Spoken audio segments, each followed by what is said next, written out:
আসসালামু আলাইকুম স্যার। আরে তুই ওয়াহেদ, কি অবস্থা? আছি আলহামদুলিল্লাহ ভালো। তুই এই অফিসে কোনো কাম ছিল? এই অফিসই তো আমার, আমি অফিসের মালিক। কি হইতাছ? তোর তো এর আগে কখনো দেই নাই। আসলে আমি অফিসে খুব কম আছি।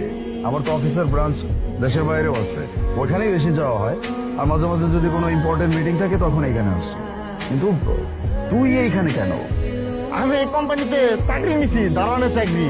তোর দেখে গেলে অনেক ভালো লাগতেছে যে আমার বন্ধুরা যা কইছিল তার থেকে আরো ভালো হয়েছে। আমারও খুব ভালো লাগতেছে। সে কত বছর পর ছোট্টবেলার বন্ধুর সাথে দেখা হয়েছে। হ্যাঁ, খুব ভালো লাগতেছে। চল আমরা একসাথে আজকে আড্ডা দিব। আমার কেবিনে চল, চা খাবো, আড্ডা দিব। চল। এই পাগলা, তুই হলো এই কোম্পানির বস আর আমি হলো সামান্য সিকিউরিটি গার্ড।